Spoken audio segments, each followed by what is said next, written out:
This video is an example on using the cosine rule in a situation that uses bearings or involves bearings. Let's read through the question together. So a boat sailed on a bearing of 151 degrees for 371 kilometers. It then changed direction and sailed another 286 kilometers on a bearing of 236 degrees. How far is the boat from its starting point correct to the nearest kilometer? Okay? And this is where diagrams are so important. And the other thing as well is that bearings, anytime you hear the word bearings, it is an angle that is measured from north in this direction. Always clockwise, okay, but from north. Now, in saying that, let's draw a diagram then that represents this situation, okay? Now, first of all, if the boat sailed on a bearing of 151 degrees, okay, what general direction is that, right? That's going to be southeast, isn't it? It's going to be sort of in this direction. So I'm going to start the diagram probably here, okay? I'll draw a small little compass rose, okay? There's north, and I'm going to draw, and so maybe I might just complete it like this, so, yep, so that's north, that's east, okay? There's south. And we're going to say that that's 90 degrees from north to east. East to south obviously is 180. 151 is obviously between them. So I'm going to just draw it fairly large. Okay. Right, might just move that up a little bit. Yep. Okay, so that's on a bearing, and I like to use sometimes a different color. Okay, and that's on a bearing of 151 degrees. Okay, from north. Then it changed direction. Okay, and it then sailed on a bearing of 236 degrees. Okay, so that's going to be southwest. All right, so again, let's draw another compass rose. Yep. North.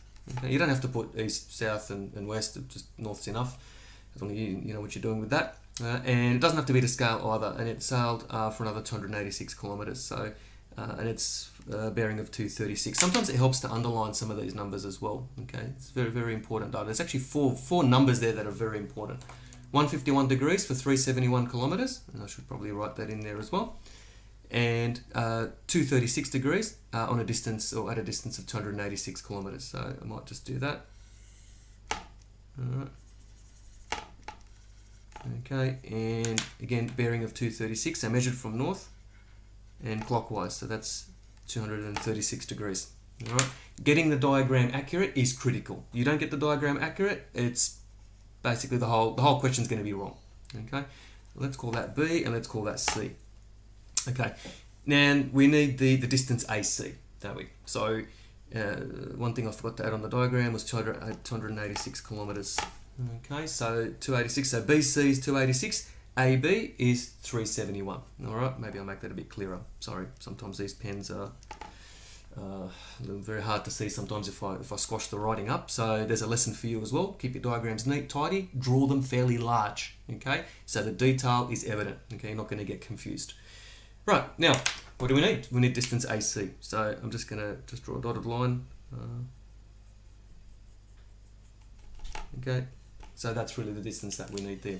So this looks like a cosine rule problem because I've got two sides, okay, and I can find this angle here. So really I need this angle here, okay, the included angle, and that's fairly straightforward to use. We need to use some parallel line theorems here, okay, or some parallel line properties. This north-south line is parallel to this north-south line. AB is then a transversal, okay, will be considered a transversal between these two parallel lines. The east-west lines are also parallel to each other too. So parallel line geometry is inherently part of bearings. So as soon as you think of bearings, you got to think parallel lines. You may also have to think trigonometry, sine rule, cosine rule, you know, and those sort of extended ideas, and also obviously triangles as well. Right, so it's 90 degrees from north to east. Okay, so that's a 90 there. Therefore, what must this angle here be? Okay, so 151 minus 90, this will be 61 degrees.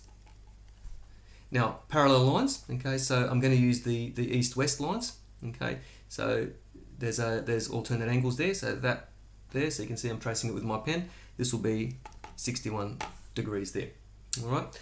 Now, we've got 236 degrees around, so this is at point B, okay, this bearing here, 236.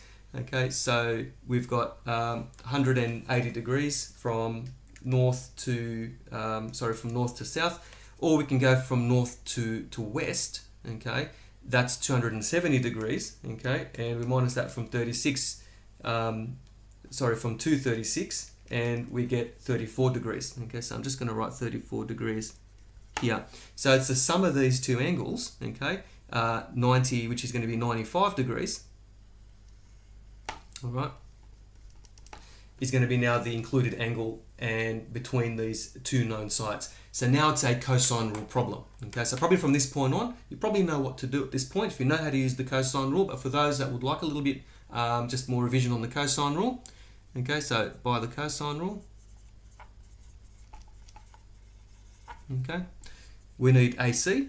All right, so AC is equal to, and we're going to take the square root of the whole lot because it's normally AC squared. So I'm going to sort of skip a step here. 371 squared plus 286 squared, so there's your b squared plus c squared, minus 2bc cos A. So 2 times 371 times 286, sorry, I've just got to squash it up here, times cos of 95 degrees. All right, enter that in your calculator. All right, and we've got 371 squared plus 286 squared minus 2 times 371 times 286 times cos of 95, okay, and you'll get the answer directly, which is 487.78 kilometers, but we want to round it to the nearest kilometer, so it's going to be 488 kilometers.